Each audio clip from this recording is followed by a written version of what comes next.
Digital agency itu secara kasarnya itu segala sesuatu yang dipinginkan klien, digital agency ada. Mulai dari bangun strategiknya, kepinginnya klien seperti apa, planningnya seperti apa, terus kemudian memvisualkan, terus ngedevelop apa yang dipinginkan klien. Jadi segala sesuatu yang diinginkan klien yang bersifatnya digital, itu bisa dihandle oleh digital agency. Jadi mulai dari search engine marketing, online advertising, web design, development, sampai e-commerce itu ada semua. Di sini di bawah itu ada beberapa contoh advertisement tentang apa saja yang akan dikerjakan oleh digital agency. Oke, konsep advertisement ini sebenarnya teman-teman paling tidak tahu gitu ya. Ada yang dinamakan ATL atau BTL gitu ya. Jadi bukan BTS ya, tapi BTL dan ATL. Jadi ATL sendiri adalah above the line, BTL adalah below the line. Jadi yang membedakan adalah kalau ATL ini membuat sebuah iklan yang sasarannya itu semua orang bisa lihat. Jadi benar-benar targetnya itu luas banget. Dengan harapan apa? Semakin banyak yang lihat, semakin orang tertarik dengan iklannya tersebut. Nggak peduli siapapun yang lihat itu dianggap calon potensial customer. Kalau below the line itu kebalikannya. Mereka sudah sangat segmented. Jadi sudah spesifik. Contohnya pakai sosial media. Sosial media itu sangat segmented. Kenapa? Karena yang pakai sosial media itu kalau kita lihat nanti umurnya ada range umurnya. Jarang banget kita ngomongin customer kita yang umur 60 tahun ke atas punya sosial media. Nah, itu kan jarang. Tuh, jadi di sini saya menjelaskan bagaimana bedanya ATL sama BTL. Pertanyaan berikutnya, kenapa kok harus transform ke digital? Padahal advertisement di tulisan atau di fisik itu juga masih banyak gitu kan. Ada billboard, masih ada pelang yang ada di jalan-jalan dan sebagainya. Kenapa kok harus transform ke digital? Ini sedikit informasi tentang kenapa kok kita harus pindah ke digital. Jadi ini data dari Hotsuite tentang mobile internet dan juga penduduk di Indonesia. Jadi yang punya HP itu 1,3 kalinya yang dibandingkan jumlah populasi di Indonesia.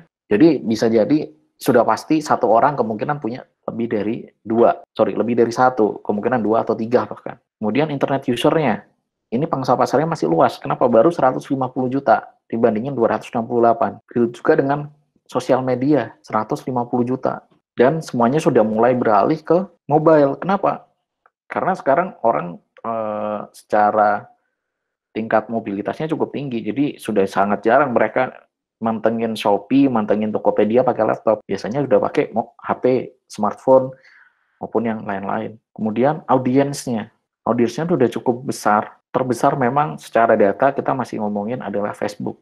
Ada 130 juta active user. Kemudian di Instagram ada 62 juta, Twitter ada 6 juta, Snapchat ada 3 juta, LinkedIn ada 12 juta. Mungkin nanti tahun depan sudah muncul lagi satu sosial media baru, TikTok. Itu kalau di Cina, TikTok udah jadi salah satu sosial media untuk iklan yang cukup besar. Jadi ketika kita ngomongin kenapa harus ke digital, ya karena pasar kita sekarang sangat besar di digital. Dan pembelanjaan by e-commerce atau online itu sudah cukup luar biasa. Di sini buat teman-teman, mungkin yang cewek-cewek yang lagi datang, yang lagi ikut ini, beli baju sekarang rata-rata udah di Shopee nih. Kalau buat yang cowok-cowok, beli Steam Wallet, nah itu bisa dilakukan secara digital sekarang. Bahkan untuk sesuatu yang tersier kayak video games gitu ya, penjualannya jauh melebihi dari musik. Atau bahkan penjualan video games ini lebih dari 50% dari food dan personal care. Jadi video games ini jadi salah satu market yang cukup besar nantinya. Nah, ini adalah alasan kenapa kita harus pindah ke digital sebenarnya. Oke, ini digital agency itu ada beberapa bagian gitu ya. Nah, ini yang materi ini yang seharusnya disampaikan Mbak Sandrina, dan dia titip pesan ke saya untuk menyampaikan dulu. Kemungkinan nanti kalau memang besok atau weekend besok ataupun ada waktu yang kosong gitu, nanti saya akan balas email apakah mungkin teman-teman mau ngikutin sesi lagi dengan sharing session dengan Mbak Sandrina gitu.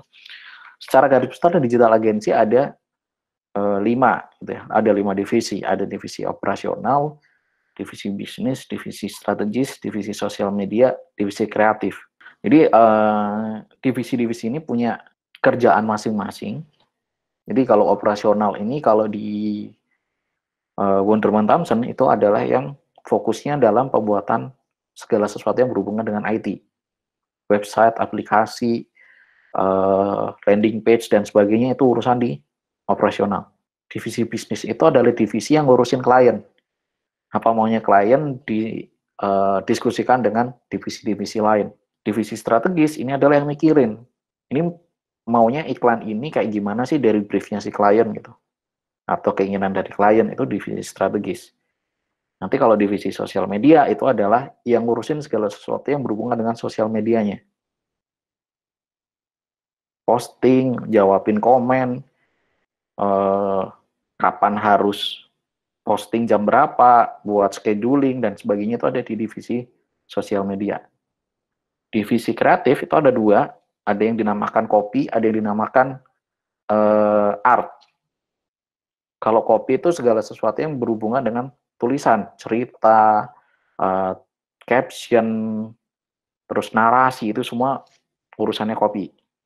Kalau art berarti segala sesuatu yang berhubungan dengan desainnya, baik dari segi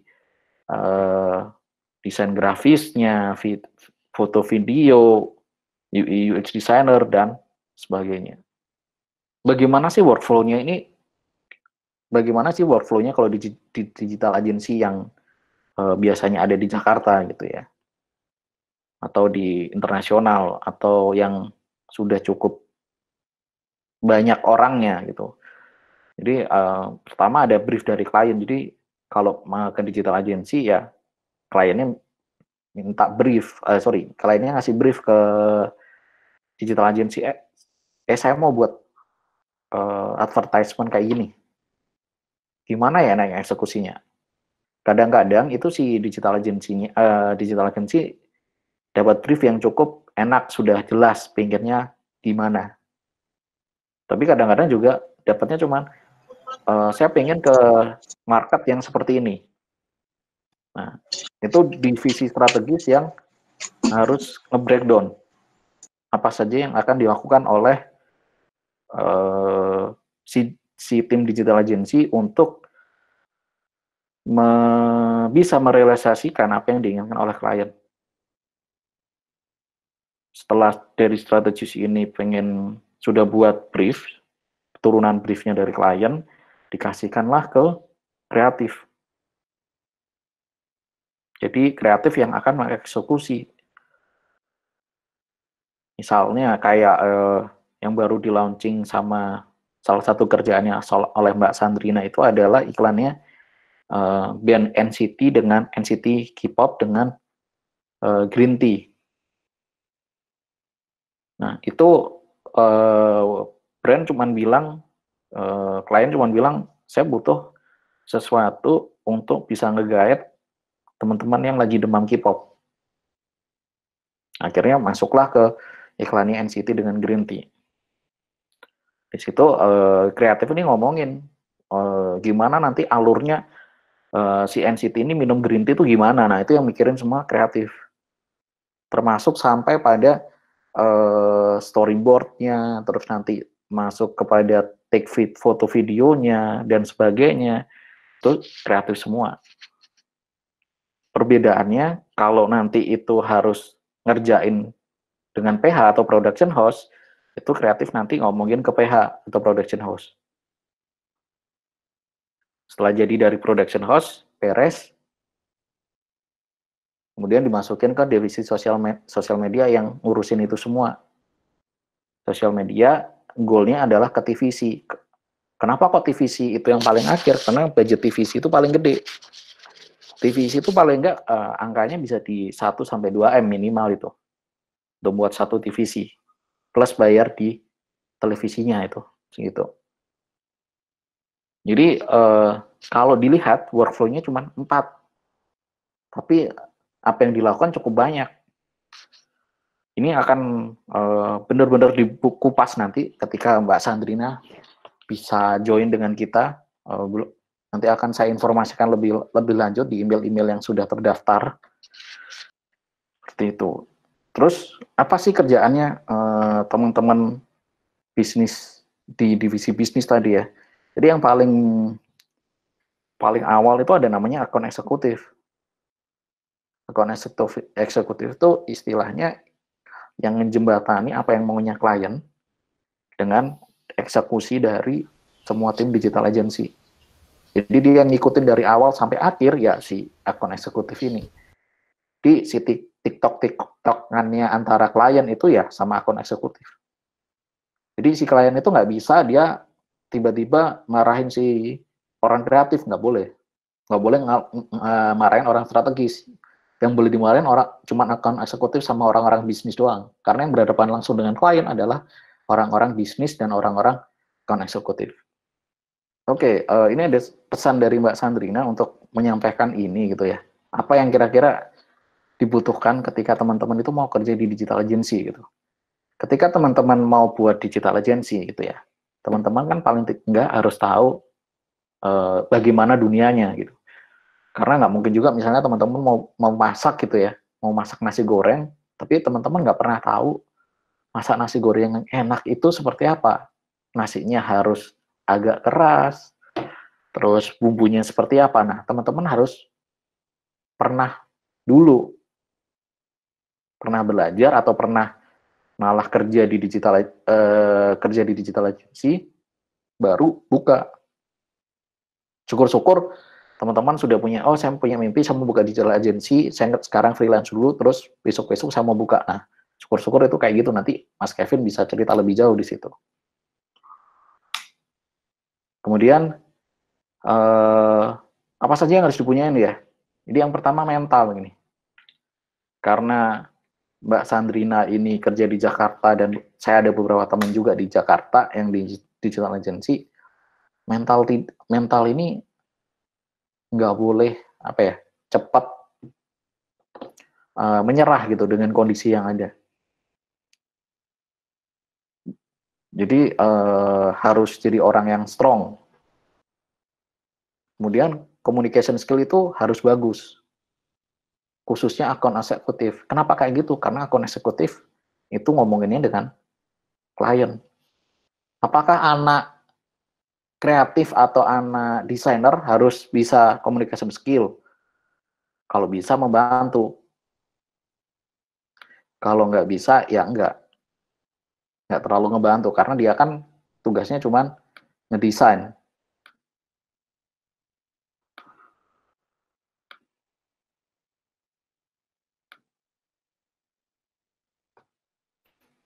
Kemudian logical thinking. Yang dimaksud logical thinking ini sebenarnya adalah bagaimana teman-teman bisa berpikir secara logis apa yang dimaukan klien dan bagaimana nanti menerjemahkannya ke dalam suatu produk. Jadi teman-teman harus bisa berpikir dari sudut pandangnya si klien dan juga customer. Kira-kira kalau saya buat iklan seperti ini, itu masuk nggak sih di sisi customer? Saya nangkep nggak maksudnya? Contohnya adalah kayak kalau tahun lalu campaign-nya Tokopedia itu adalah mulai aja dulu. Tahun ini udah berganti campaign-nya. Tokopedia number one.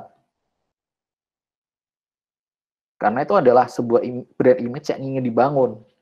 Jadi kalau tahu mikirin marketplace atau e-commerce, nomor pertama ya Tokopedia. Itu yang pengen dibangun oleh Tokopedia. Jadi logical thinking ini harus jalan. Karena bagaimanapun juga, teman-teman kalau ketika bekerja di digital agency, bicaranya adalah sebuah produk yang akan dilihat oleh orang banyak. Bagaimana hal tersebut bisa diterima oleh khalayak umum. Berikutnya adalah mau belajar dan cepat beradaptasi. Ini tentu di mana aja teman-teman harus rekan-rekan yang ikut sharing session ini perlu punya. Kenapa kok perlu punya? Karena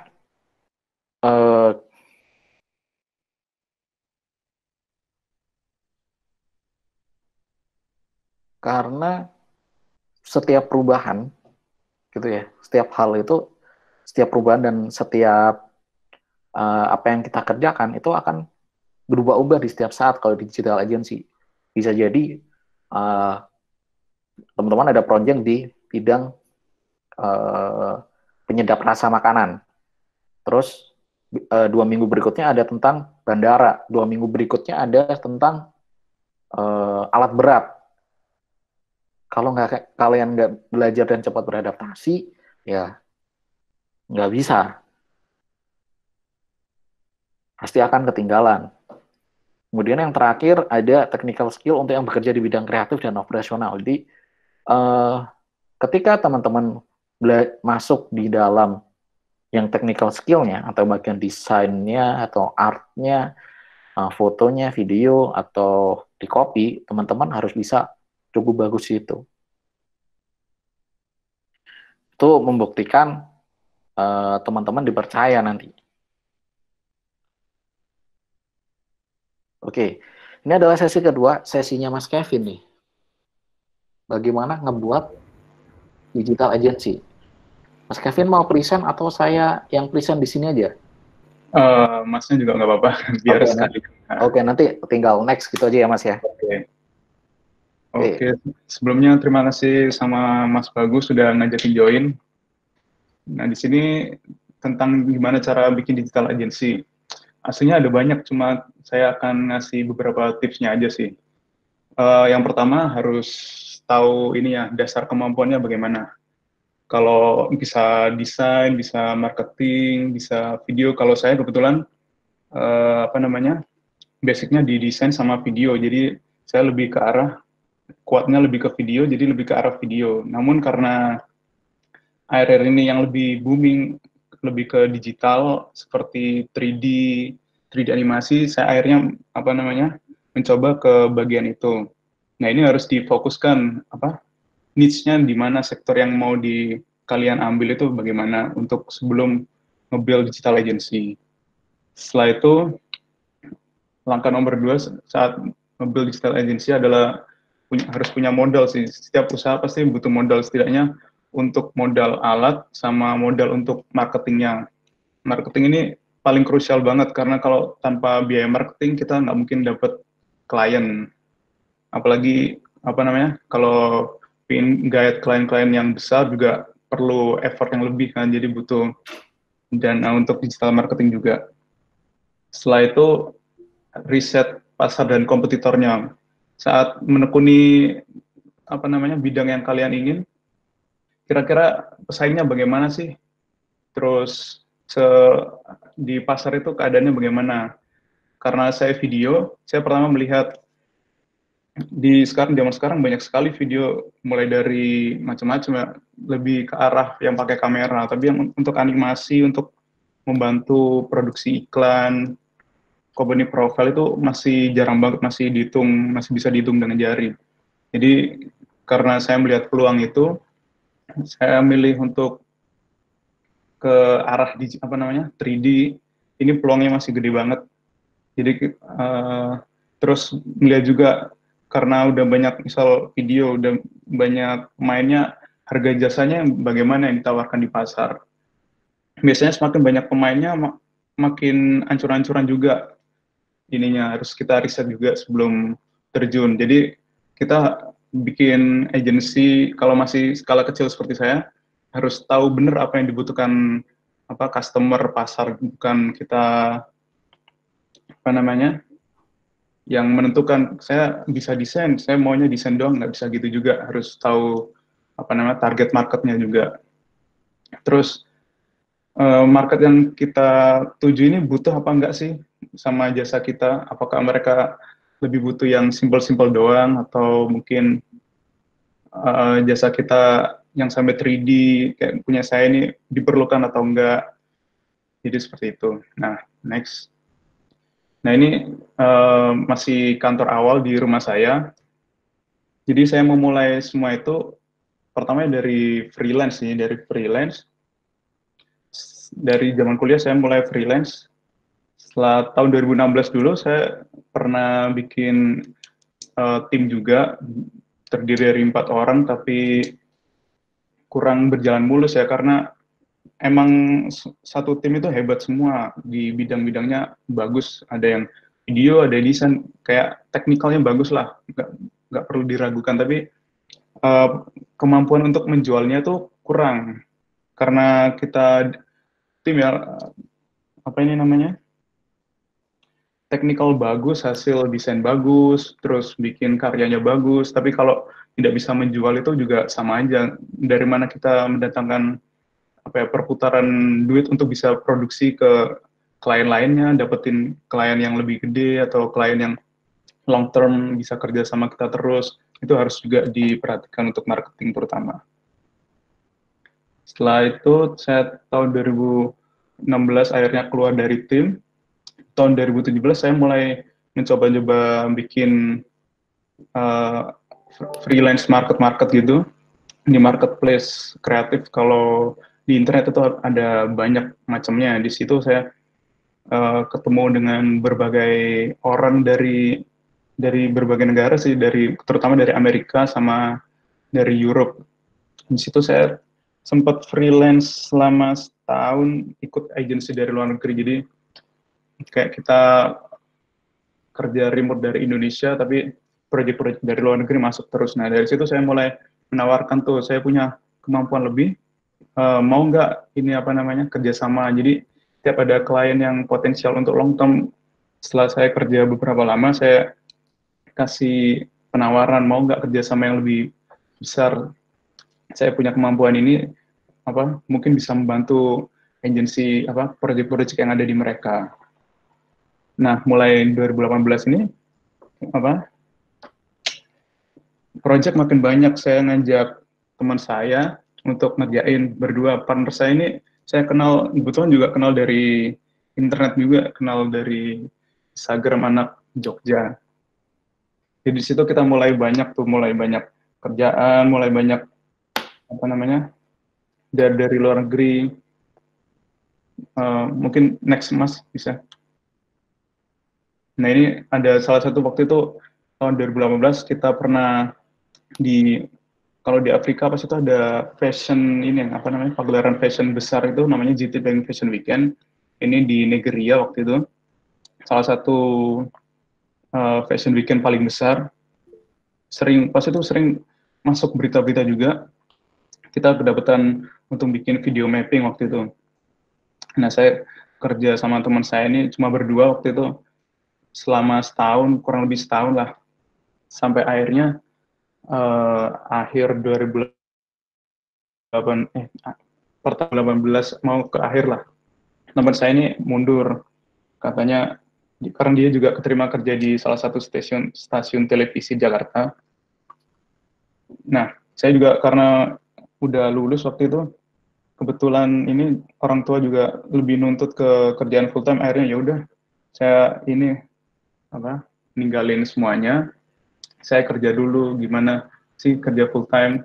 Saya waktu itu keterima di salah satu perusahaan luar juga, tapi perusahaan retail Jakarta, kebetulan jadi project manager yang ngurus tim kreatifnya. Jadi saya di situ mulai banyak belajar tuh dari desain, terus marketingnya, terus bagaimana sih cara ngelola tim yang bagus, cara ngelola bisnis yang bagus. Tidak hanya ini dari desain itu bisa membantu penjualan perusahaan. Setelah kurang lebih hampir setengah tahun kerja di situ, saya akhirnya keluar tuh karena makin banyak klien-klien lama yang udah saya tinggalin itu montak lagi, ngajak kerja sama proyek-proyek baru makin banyak lah. Setelah itu saya coba ngontak teman saya yang sebelumnya saya ajak kerja sama itu, akhirnya mereka ini teman saya ini tertarik juga karena mungkin jenuh juga di stasiun televisi ya. Terus kita mulai tuh kenapa kita namain tim aja Oreo Digital. Nah di situ pertama kali kita dapat klien dari kenalannya teman saya untuk bikin visual effect dari film. Kalau kalian pernah lihat filmnya Sunyi atau Malam Jumat The Movie, kalau Sunyi itu produksinya dari CJ Entertainment sama Picos Film, itu film adaptasi dari film Korea kalau nggak salah. Terus sama film Malam Jumat The Movie ini produksinya MD Entertainment. Dua-duanya masih ada kerjasama dengan MD Entertainment. Nah dari situ saya mulai belajar marketing, makin getol lagi, makin duit yang dari project saya putar lagi untuk bisa dapetin klien-klien yang lebih besar lagi. Terus next Mas mungkin. Nah ini salah satu contoh-contoh klien saya yang pas itu udah pernah kerja sama dengan kita, yang sebelah kanan atas tuh, ini yang GT Bank Fashion Weekend, pas itu yang di Afrika.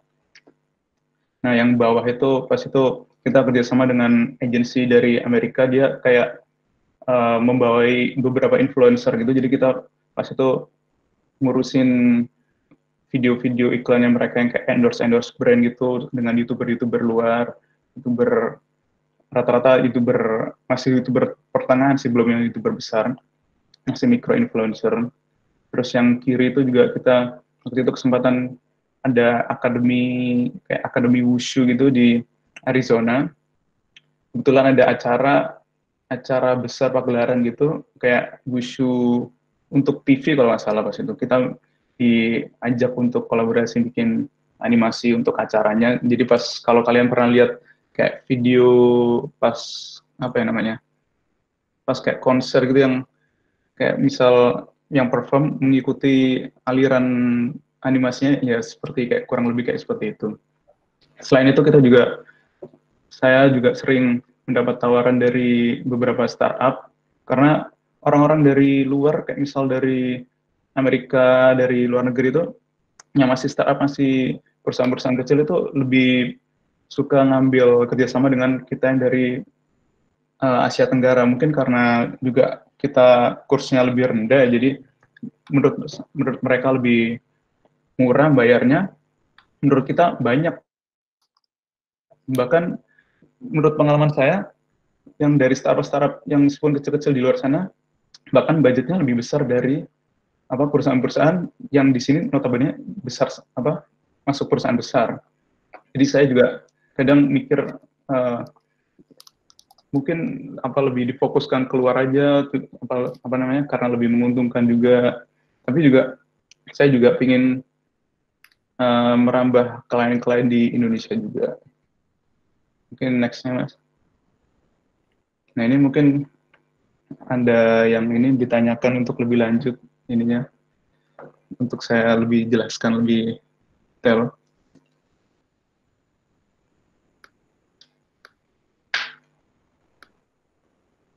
Oke, mungkin ada yang mau ditanyakan nggak dari penjelasannya Mas Kevin? Mungkin sebelum dari teman-teman yang join ya, saya mau tanya dikit ya Mas. Itu ketika Mas untuk memutuskan balik lagi ngebentuk Orion sama Mas temannya Mas Kevin itu, kira-kira apa yang membuat Mas Kevin itu yakin kayaknya gue harus balik deh ini, harus bangun Orion gitu, dibandingin saya kerja di perusahaan yang udah cukup gede di Jakarta gitu. Waktu itu saya sempat keluar kan, terus yang project makin masuk. Nah, saya pas itu masih kerja sebagai, meskipun di perusahaan gede ya, tapi ya namanya pegawai pasti ada batasnya lah. Terus saya ngelihat ini peluangnya bagus, kapan lagi, bahkan mungkin nggak semua orang bisa dapat klien dari luar ya, meskipun masih sering dari startup, tapi nilainya tuh besar banget. Terus saya ngajak teman saya, kalau ini diseriusin, coba diseriusin gimana. Lagian kita juga udah pernah modal yang ada itu. Saya pas itu awal saya bilang ke teman saya, bikin nge-build komputer juga yang untuk mumpuni untuk klien-klien ini. Terus coba diseriusin. Mungkin kapan lagi bisa, soalnya lebih kesempatannya lebih luas aja Mas, kayak gitu. Saya ngelihat opportunity-nya lebih gede aja pas itu. Oke, karena ada yang sudah tanya nih. Dari Tony Wahyudi, atmosfer digital agency di Indonesia gimana sih Mas gitu? Atau mungkin punya teman di digital agency gimana gitu? Atmosfer digital agency-nya gimana menurut? Kalau sekarang digital agency di Indonesia makin banyak, bahkan di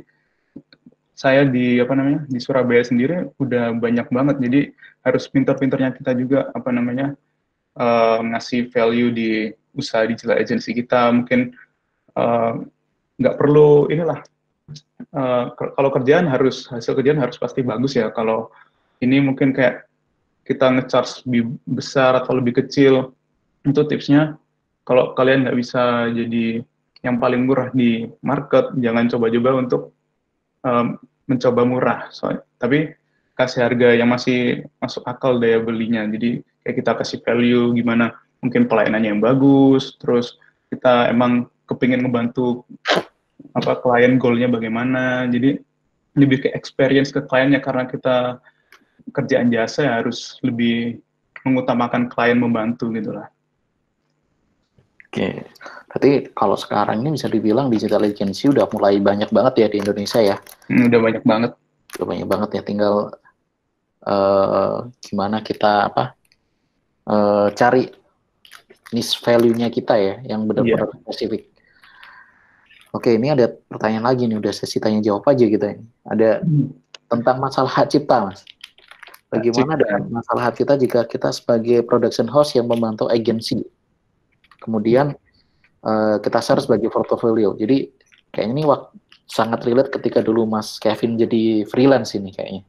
Oh ya, ini harus ini sih, sebelum mulai project harus ada, kalau saya harus ada ini apa namanya, perjanjian tertulisnya. Jadi misal saya membuat karya ini, hak cipta masih saya yang sebagai pembuatnya, tapi klien memiliki kebebasan untuk komersial dan sebagainya. Tapi apa-apa klien harus hak cipta tetap ke saya. Jadi harus di perjanjian aja sih untuk lebih pastinya.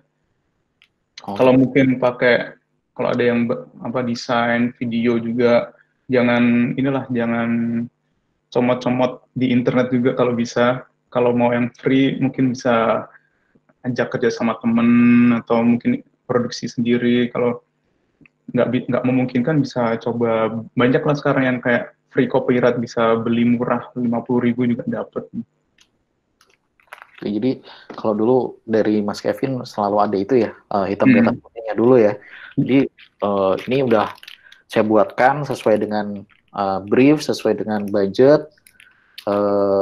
Kamu boleh pakai untuk komersial, tapi hak cipta tetap di saya gitu ya. Iya, pokoknya jangan sekali-sekali memulai project sebelum ada perjanjian yang clear antara kita dengan klien. Oke, ini pertanyaan udah mulai banyak nih. Bangun relasi Mas ini, gimana cara bangun relasi sama klien di luar negeri?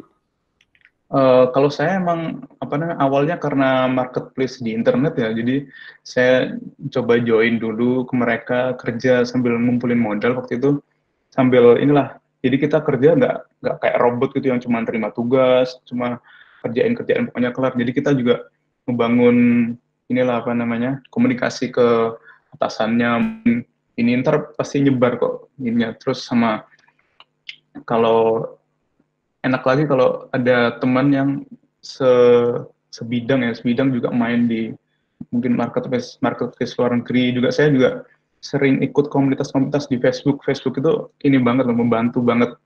Jadi banyak sekali komunitas di Facebook ini, kayak orang bule, orang luar juga dari berbagai negara bikin usaha di sini, itu bisa ngasih relasi yang banyak banget. Mungkin kayak kalau zaman sekarang ada kerja lifestyle yang namanya digital nomad, yang orang kerja bisa sambil jalan-jalan kemanapun, itu juga bisa ngasih relasi yang banyak banget di Facebook, banyak banget itu. Saya sebagian besar dapat relasi kayak orang-orang luar itu dari Facebook. Oke, jadi gimana caranya, berarti itu ya, lebih ke masuk ke marketplace-nya dulu untuk bidang kreatif, kerjain beberapa project, terus ya coba buka komunikasi dengan mereka langsung, sama ikut komunitas ya Mas ya? Iya, betul. Komunitas ini jadi peran penting menambah network berarti ya? Betul Mas. Oke. Apa yang membedakan Orion sama digital agency lainnya untuk klien? Kalau yang membedakan ya, kalau kita emang lebih, meskipun di video kita melayani video, mungkin ada yang company profile shoot, company macam-macam lah. Tapi kita lebih, kalau menawarkan ke klien, lebih fokus ke animasi 3D, karena ini untuk pengerjaannya lebih, biasanya saya menawarkan lebih karena full digital, dibuat di komputer, jadi biaya produksi bisa ditekan. Selain itu, juga apa ya, kalau mau ganti-ganti misal ada revisi, ada ini nggak perlu, kalau syuting kan harus shoot lagi, harus ini tinggal di komputer aja. Jadi saya biasanya menekankan di biaya sama efisiensi pekerjaan. Jadi itu yang biasanya orang punya perusahaan itu lebih apa ya namanya, lebih mikir keuntungannya di situ. Jadi saya meyakinkan mungkin daripada zaman sekarang yang susah-susah syuting lebih mahal, bahkan kayak iklan bahkan bisa miliaran, kalau diganti animasi 3D untuk produk aja bisa ngehemat banget. Bahkan kalau yang kayak iklan-iklan yang kayak biasanya minuman atau makanan yang di TV, kalau zaman-zaman bulan-bulan puasa yang kayak slow mo gitu, untuk shot itu aja bisa ngabisin 500 juta sendiri. Tapi kalau di animasi 3D bisa ditekan bahkan bisa sampai puluhan doang. Oke. Ini sambil saya juga bukakan karya-karya dari Orion Digital ya, ini memang banyak 3D-nya cukup banyak gitu ya. Iya, Mas. Ini juga sampai ke perusahaan-perusahaan ini nih, properti nih. Ini Iya, agak-agak nyimpang sedikit ini. Mungkin bisa diceritain dikit, Mas. Kok bisa masuk ke perusahaan properti ini, gimana ceritanya? oh iya kan, Ini. kita kan juga karena fokusnya di 3D. Nah, perusahaan properti ini juga potensial banget untuk digait lah. Apalagi mereka sebelum pembangunan pasti butuh namanya promosi. Promosi mungkin kalau apartemen harus liatin apartemennya lah, atau ininya lah. Ini bener-bener ini banget, soalnya butuh 3D banget. Jadi kita nyoba, kenapa nggak nyoba inilah, mendekati klien-klien yang properti, karena sangat potensial banget.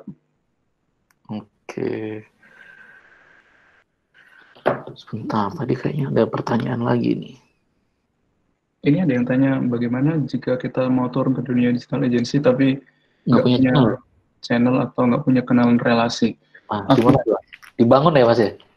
Kasihnya ya, saya dulu juga nggak begitu punya relasi banyak. Jadi yang penting kalau kalian misal pinter di desain, kalian setidaknya punya teman yang bisa membantu ngejual ini biasanya. Karena bisnis itu saling relationship-nya harus kuat. Nah, kalau untuk bisa menjualnya ini nggak perlu relasi juga terlalu banyak sih, karena lingkaran teman kita juga pasti terbatas. Apalagi kalau mau nggak perusahaan-perusahaan gede. Saya sebagian besar dapat klien itu dari digital marketing. Jadi zaman sekarang pasti kita ini kan apa-apa pakai Google, bahkan misal kita nyari pom bensin terdekat aja ngetik di Google. Nah, ini saya manfaatin di bikin website, saya promoin pakai iklan Google Ads, pakai sosial medianya juga kenceng di Facebook, di Instagram, apalagi di YouTube, karena kita fokus ke video. YouTube ini platform paling berguna banget lah. Jadi di YouTube kita pakai konten marketing juga. Jadi saya sharing kayak gimana cara buat 3D, gimana cara mulas-mulas tentang inilah yang masih masuk skop kerjaannya Orion. Oh ya, berarti di YouTube-nya Orion itu ada ini ya, proses-prosesnya tuh agak-agak dibahas dikit ya, Mas ya, berarti ya? Lebih ke ini sih, lebih ke tutorial sih ininya. Lebih tutorial ke terus karena kita juga pernah ngerjain film, ini kita kayak ngebedah film ini pembuatannya bagaimana sih gitu. Jadi kayak lebih, kalau YouTube itu nggak bisa kita terlalu sharing ilmu yang bener-bener sih, harus ada kayak orang nonton itu kayak entertainment-nya. Jadi karena entertainment ini kita perlu manfaatin bener-bener lah. Oke, berarti sebagian besar kliennya Mas Kevin ini dapatnya dari ini ya, dari digital marketing ya, dari SEO, entah dari Instagram ataupun dari yang lain-lain gitu berarti ya. Ya, jadi setiap digital marketing itu ada ininya lah, kelebihan kekurangannya. Kalau kita pakai sosial media, terus pakai Google Ads, itu harus dipelajari lebih lanjut sih itu. Oke, itu bisa dipelajari lebih lanjut ya. Ini next lagi, mau tanya bagaimana Mas Kevin bisa menilai value diri sendiri dan meyakinkan pihak lain untuk percaya. Ini Ini harus ini sih harus belajar percaya sama diri sendiri dulu. Jadi kita percaya saya bisa melakukan ini, bisa melakukan kerjaan seperti ini. Terus saya apa?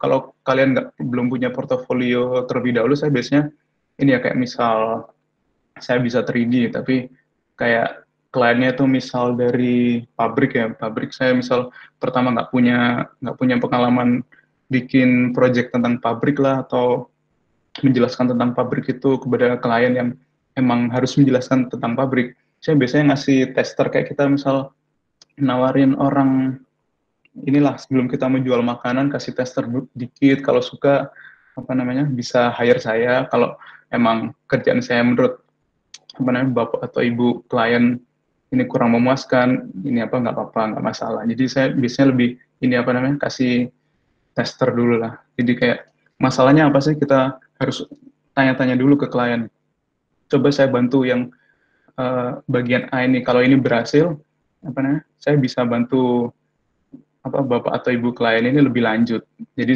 kayak apa lebih meyakinkan itu selain apa low risk juga mereka lebih merasa aman lah karena juga nggak perlu ngeluarin biaya mahal-mahal kalau misalkan proyek itu gagal jadi kayak gitu. Oke, berarti Mas Kevin pernah pada fase ini ya, eh, mencari klien dengan coba dulu saya buatkan dengan nominal mungkin yang cukup kecil atau bahkan bisa gratis gitu, kalau nggak Hmm. cocok ya udah gitu. Saya seringnya ini sih apa namanya untuk apa namanya kayak tester ini saya emang gratiskan jadi apa ya kayak klien itu wah coba deh ini apa coba dulu kalau misal kayak trial kalau kita pakai software gitu jadi coba dulu kalau ini berhasil ya udah kita kerjasama kalau enggak ya nggak masalah gitu. Oke, saya jadi punya satu pertanyaan sebelum bacain pertanyaan yang lain ya. Itu Nah, gimana caranya Mas Kevin nge-handle otomatis kan untuk trial itu juga butuh effort, butuh hmm, tenaga dan yang lain-lain ya. Gimana hmm, ngebuat itu supaya nggak dalam tanda kutip kalau nggak jadi kan udah rugi waktu, rugi yang lain. Nah, itu gimana Mas?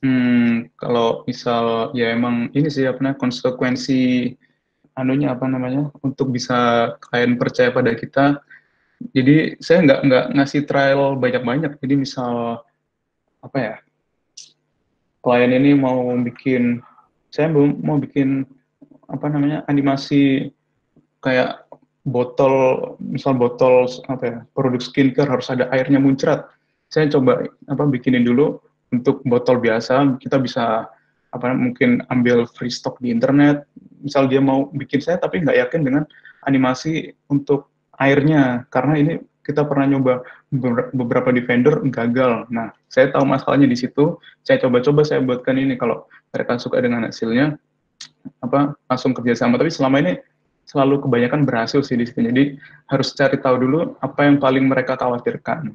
Jadi bisa inilah kita ngasih testernya nggak perlu banyak-banyak. Jadi langsung tertuju sama spesifik.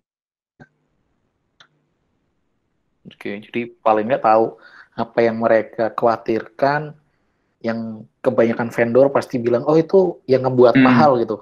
Kalau kita udah kasih progres, ini loh, gue bisa 20% dengan waktu sekian, gimana, lu mau lanjut nggak gitu ya, hmm, kira-kira seperti itu ya. yes, betul.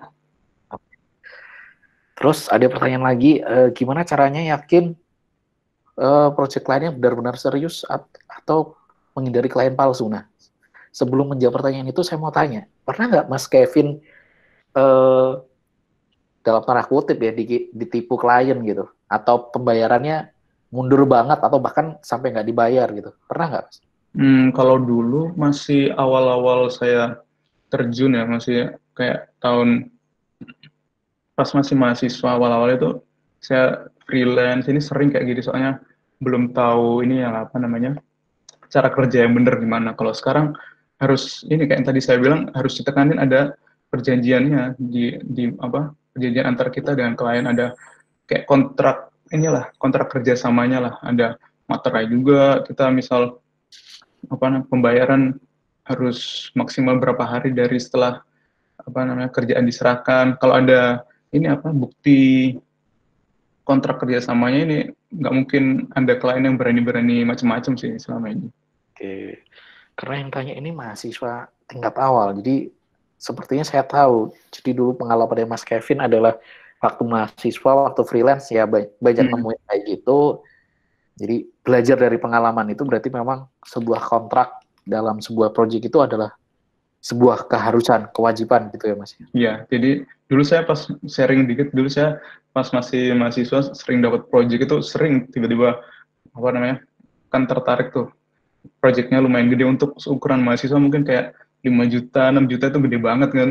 Terus saya udah kerjain, udah selesai, tiba-tiba kliennya ngilang udah sering banget kayak itu udah berkali-kali lah.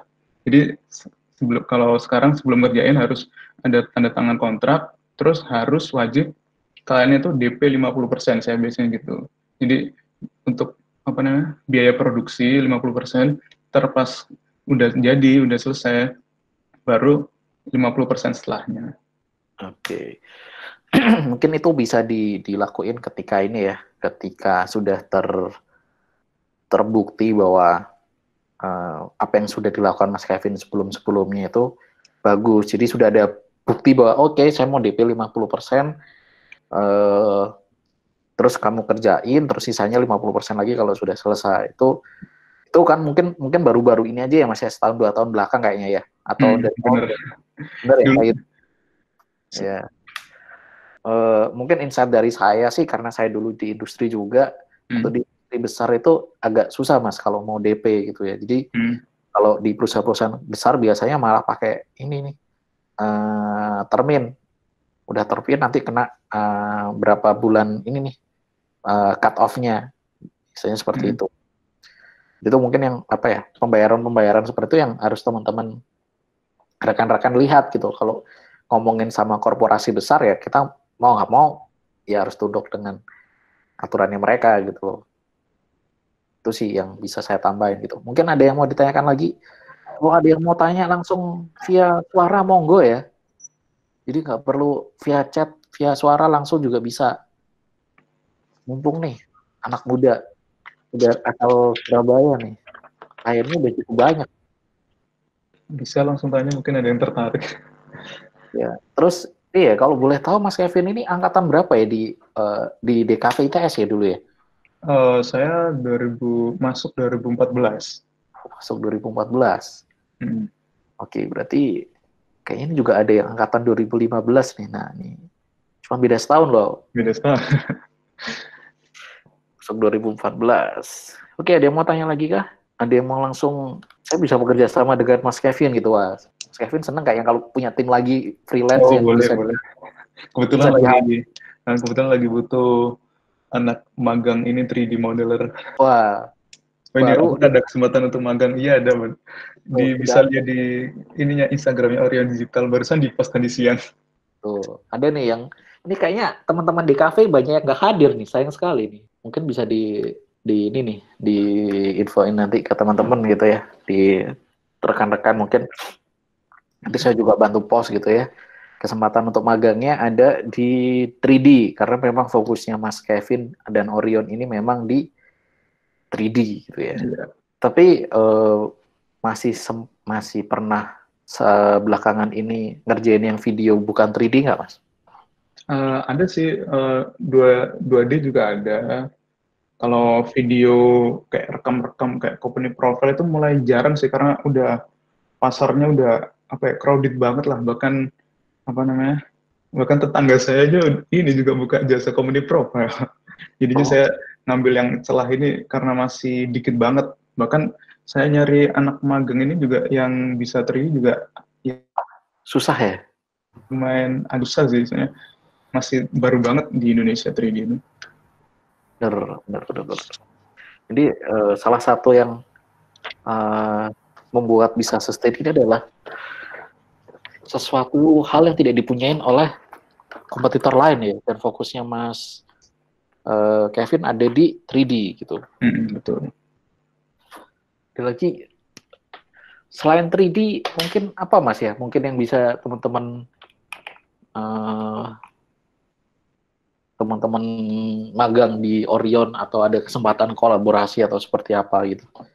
Untuk sekarang karena kita urgentnya projectnya yang masuk 3D terus, kebetulan 3D modeler sih, tapi ntar kita ada plan ini sih untuk bantu mungkin kayak video editor, graphic designer juga untuk bantu kita bikin konten juga untuk keperluan marketing juga, jadi lebih konsisten karena selama ini kalau lagi projectnya masuknya deres banget dalam sebulan itu setim itu nggak sempat untuk megang ininya konten sosial medianya, konten Facebook, konten YouTube, padahal itu juga berpengaruh banget lah. Jadi saya nggak fokusnya juga kalau bisa masukin banyak stream income lah. Zaman sekarang juga kayak studio-studio itu lebih buka konten, bikin konten juga untuk stream income ke mereka, kayak misal ini Makna Kreatif yang punyanya Erlanda Putra kalau tahu juga bikin podcast, YouTube, itu juga membantu banget untuk brandingnya, untuk ngebantu finansial perusahaannya juga. Oke. Ini sudah nggak ada yang mau tanya nih. Kira-kira ada rekan-rekan di sini yang mau tanya? Mumpung nih, kliennya oke nih, Orion nih. Mungkin ada yang mau tanya.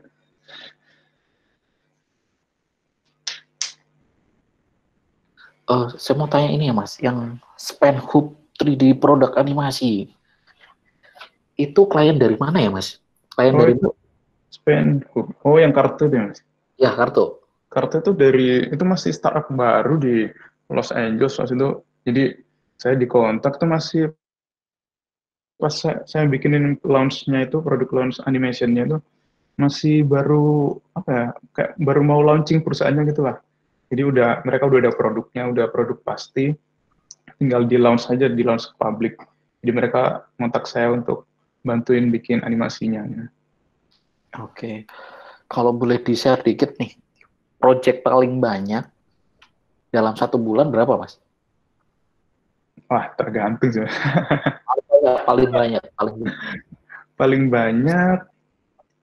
banyak sampai 5 ya, sekitar 4 sampai 5, tergantung ininya juga, total nilai projectnya juga. Kalau kita misal dalam sebulan ada project gede, kita batasin misal cuma 2 atau 3, kalau misal menengah gitu bisa banyak. Jadi kalau misalnya yang gede kan butuh fokus lebih besar juga, butuh effort lebih gede. Jadi untuk dapat kualitas bagus, kita juga batasin untuk ininya lah, jaga-jaga kalau kebanyakan ntar overload kerjaan hasilnya malah jelek. Oke, jadi benar-benar ini ya, kalau memang ada satu proyek besar, ya udahlah, ya sudah nggak usah nerima yang lain dulu gitu ya. Jadi benar-benar quality memang tetap jadi concernnya Mas Kevin dan tim berarti. Soalnya pernah saya ada satu proyek gede, terus maksain kan ada proyek menengah, pikirnya ini coba ini masukin juga, kapan lagi kan kita nyoba banyak proyek tapi malah hasilnya amburadul, malah yang ada dua-duanya hasilnya inilah bikin bentrok sama klien juga. Oke. Saya jadi agak sedikit kepo sedikit sih Mas. Boleh nggak di-share project yang besar itu kira-kira nih batas bawahnya rate-nya dari Mas Kevin berapa sih? Dikatakan besar itu 2 digit. Nggak usah exact angka sih, maksudnya kurang lebih ya 3 digit lah gitu, misal gitu. Kalau 3 digit, selama ini masih di angka 2 digit sih, 2 digit hampir 3 digit.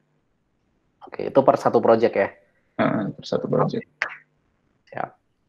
Ada pertanyaan lagi. Ini kayaknya Sahdan ini mending ngomong aja deh.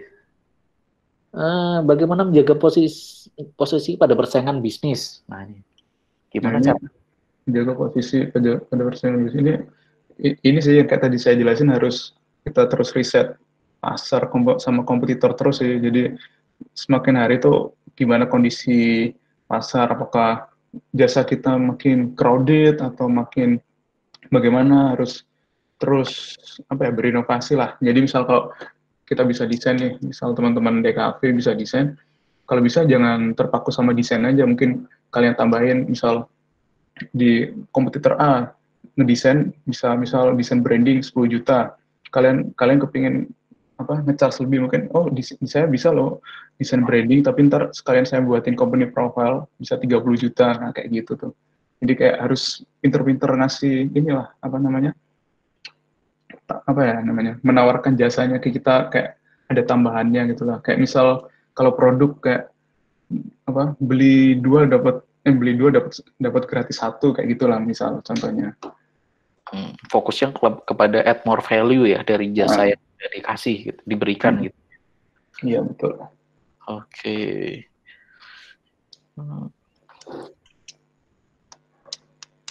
Ada lagi dari rekan-rekan yang join yang mau ditanyakan, mumpung ada Mas Kevin yang bisa join. Wah, ada persaingan nggak sehat Kak dari kompetitor? Persaingan nggak sehatnya tuh tanda kutipnya gimana tuh? Soalnya banyak ini sih, apa namanya, nggak sehatnya itu dalam hal apa? Ini kayaknya kalau dari ceritanya Mas Kevin jarang terjadi sih, soalnya Mas Kevin dapatnya langsung klien, langsung hubungin Mas Kevin gitu ya, bukan sesuatu yang Mas Kevin pitching, bidding gitu kan ya?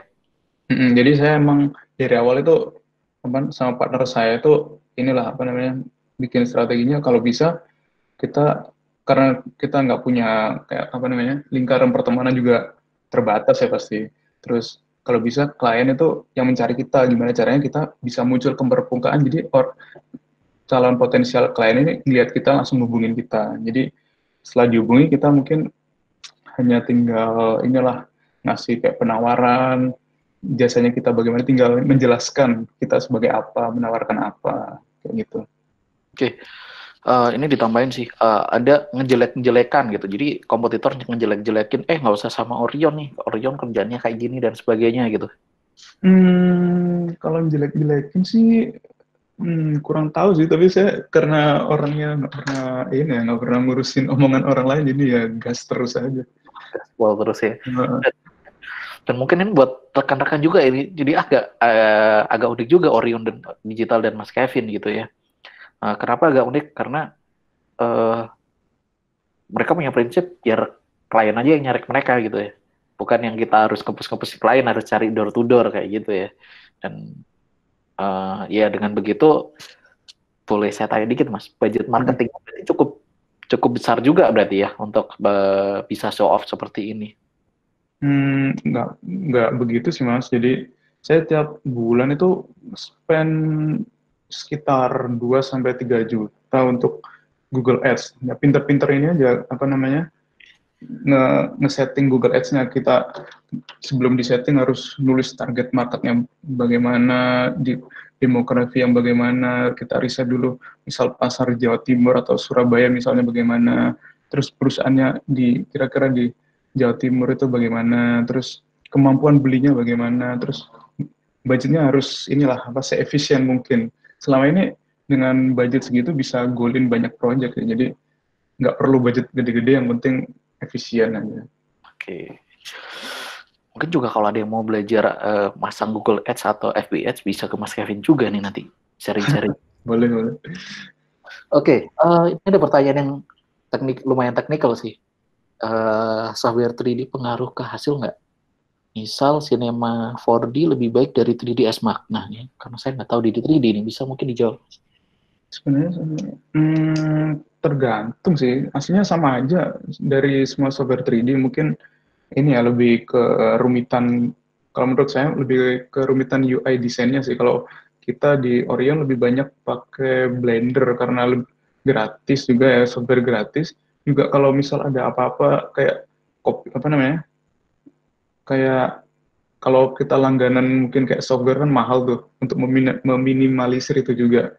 Jadi kita mungkin lebih langganan kayak pluginnya, kayak add-ons-nya, tambahan-tambahan aja. Jadi lebih universal aja lah. Kalau misal ada emergency, misal klien apa ya, dari pihak 3D gitu kan sering tuh, kayak dari pengalaman teman-teman saya ada kayak misal apa ya, kayak razia software lah ibaratnya kayak gitu. Jadi untuk menghindari semua itu saya pakai software-software yang kalau bisa ini apa free untuk digunakan secara universal.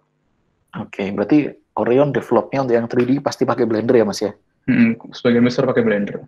Bagian besar pakai Blender. Oke, yang nomor 2, kalau sudah selesai, ini kerjaannya cuma dikasih hasil finishingnya aja, udah jadinya, atau sekalian file mentah? Kalau kita selalu ini sih kasih semuanya kan karena di perjanjian klien mempunyai hak untuk memodifikasi, membuat hasil karya ini untuk komersial. Jadi saya kasih untuk jadinya sama hasil uh, file mentahnya. Mungkin mereka kedepannya mau tim in-house-nya mau modif untuk keperluan mungkin iklan 60 detik jadi 30 detik. Jadi untuk lebih baiknya kasihin semua aja daripada bermasalah di akhirnya. Oke. Ada nggak yang request pakai aplikasi tertentu kayak gitu, Mas? Selama ini nggak pernah sih. Rata-rata klien itu pokoknya yang penting jadi aja lah intinya. Jadi bagus gitu doang. Kalau untuk aplikasi ini ya lebih lebih bebas sih. Yang penting bisa ngasih hasil terbaik untuk klien aja. Ada yang mau di-sharingkan lagi? Sharingkan, ditanyakan lagi ke Mas Kevin. Oke, saya mau tanya dikit ya Mas. Suka dukanya, tadi kan ada fase mahasiswa, freelance aja, kerja full time, balik lagi ke bangun Orion Digital. Fase paling berat dari situ di mana, Mas? Fase paling berat saat mulainya dari pergantian dari full time ke fokus ke Orion itu benar-benar menurut saya paling berat sih. Kan itu masih saya selama ini kayak kerja freelance itu kan cuma ya kayak cuma tinggal ngerjain aja lah.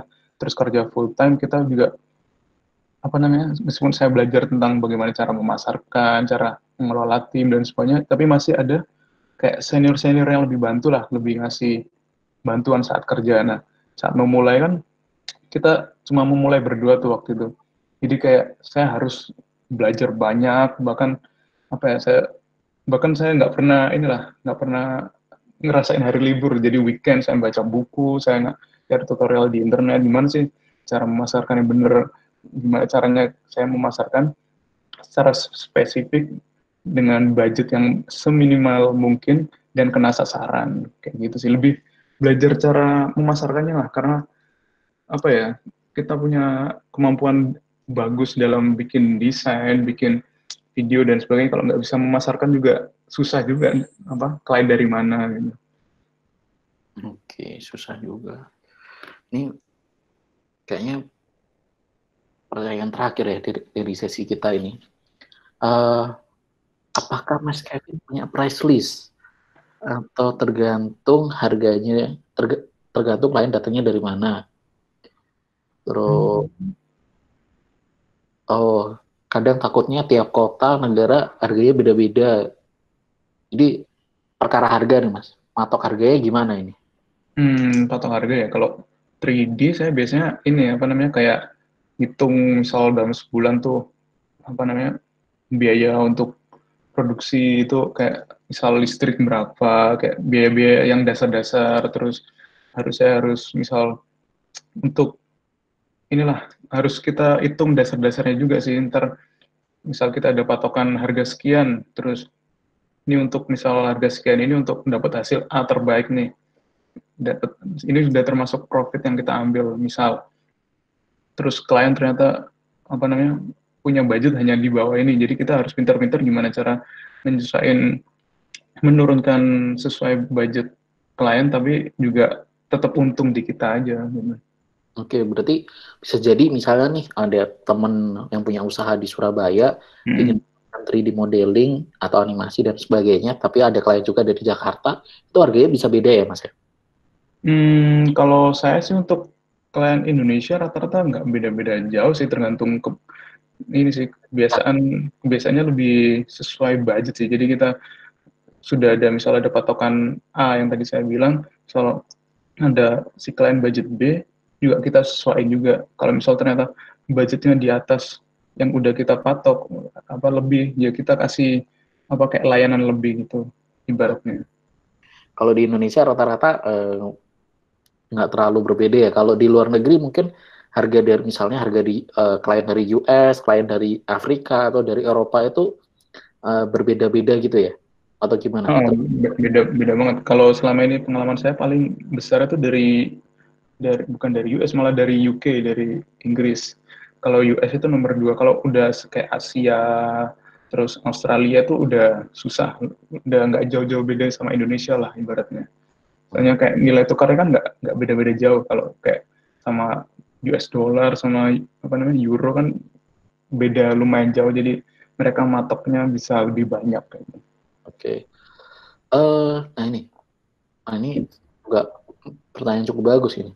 Tadi Mas bilang kenal sama teman yang sekarang diajak itu lewat Instagram gitu ya. Itu bisa percaya gitu gimana Mas?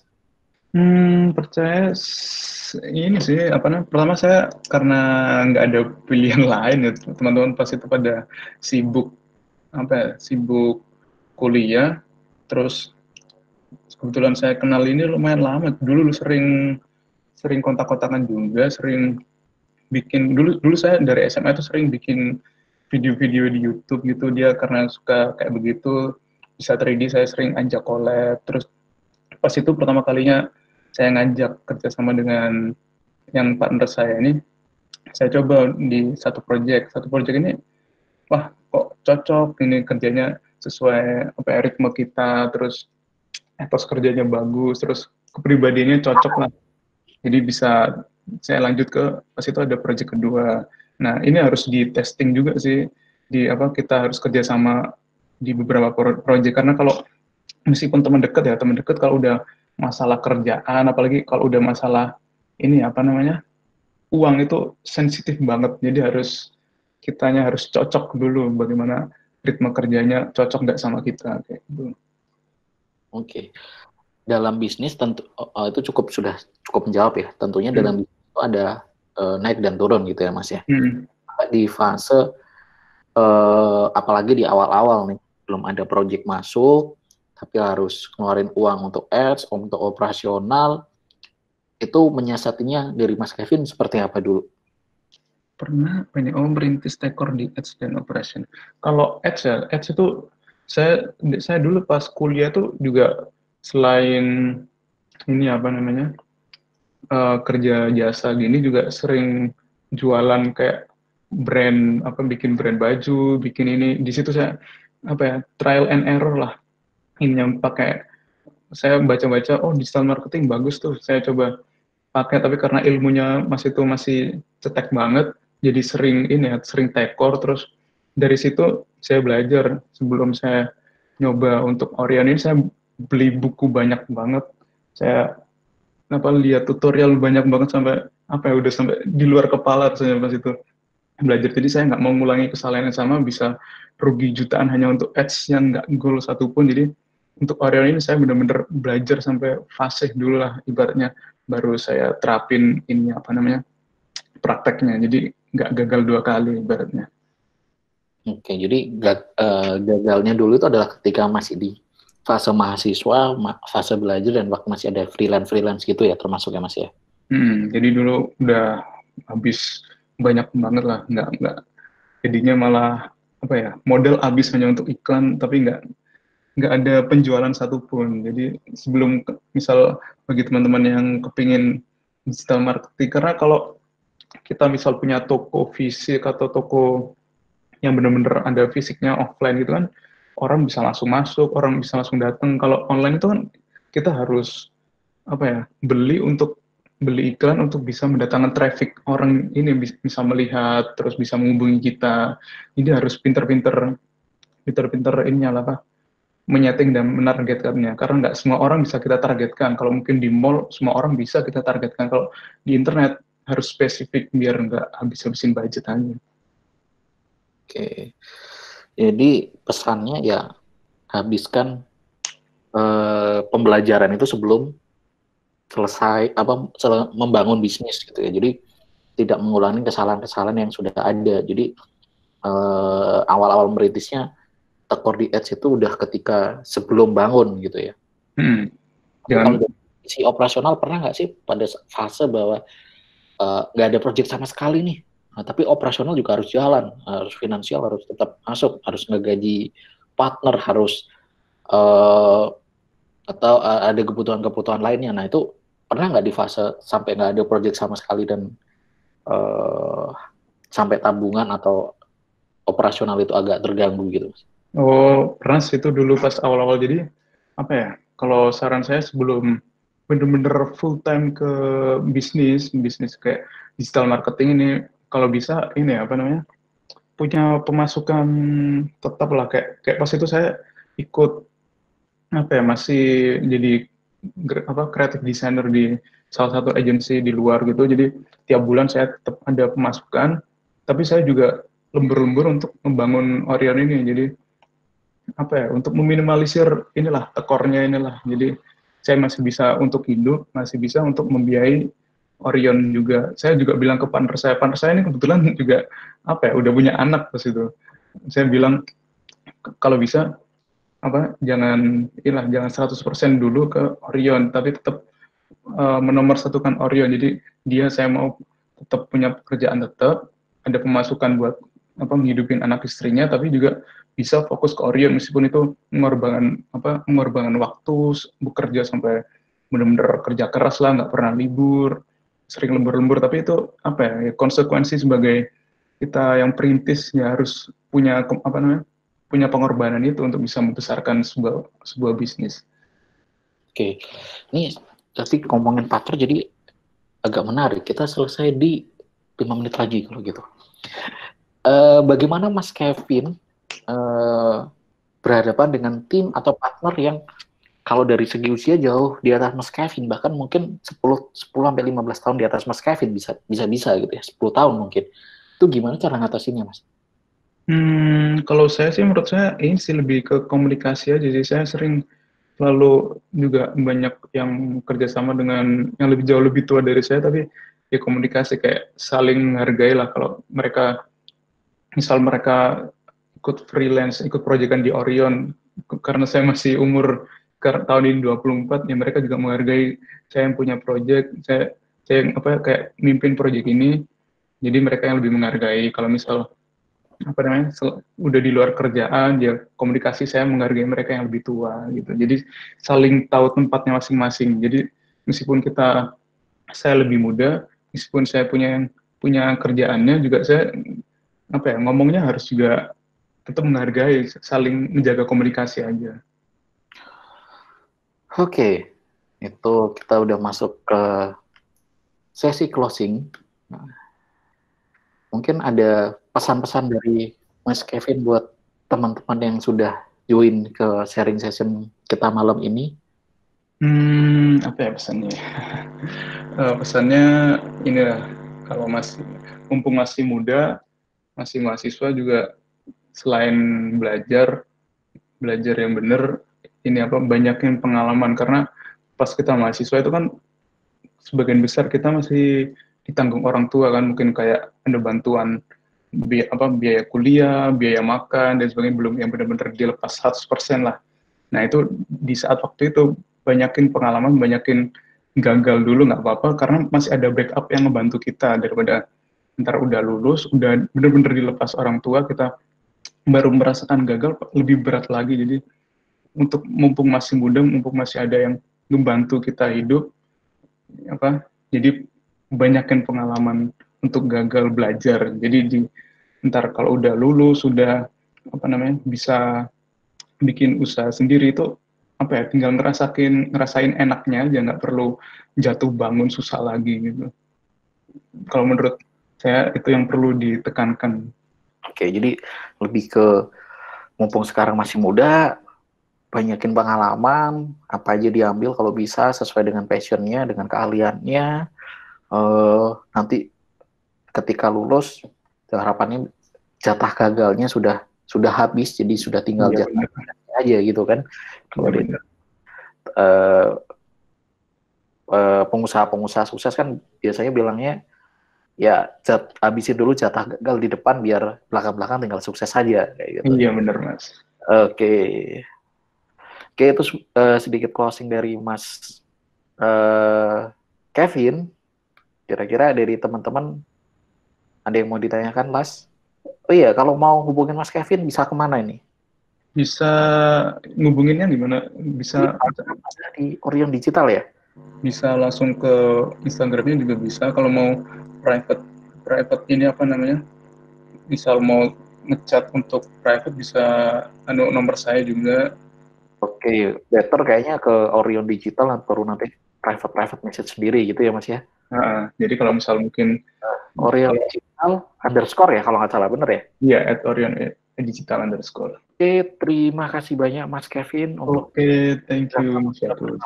kami bersama 69 orang yang join tadi sharing session kita. Cukup banyak, semoga dari sharing sessionnya Mas Kevin dan saya ini bisa menambah informasi atau insight kepada teman-teman yang sudah join malam ini. Sekali lagi terima kasih banyak kepada Mas Kevin dan kepada Thank you Mas Yadus. hadir. Nanti saya akan kirimkan ke email masing-masing yang sudah terdaftar untuk kuesioner dan juga mungkin ada sesi lanjutan dengan Mbak Sandrina. Jadi karena harusnya malam ini adalah ada Mbak Sandrina dan Mas Kevin, ternyata hanya Mas Kevin dan saya yang bisa hadir. Mas Sandrina masih harus ada kerjaan. Seperti itu, nanti saya akan informasikan ke semua email yang sudah terdaftar bagaimana enaknya. Sekali lagi terima kasih kepada Mas Kevin. Nanti kalau Thank you Mas Bagus. jangan itu ya, jangan nggak dibalas gitu ya.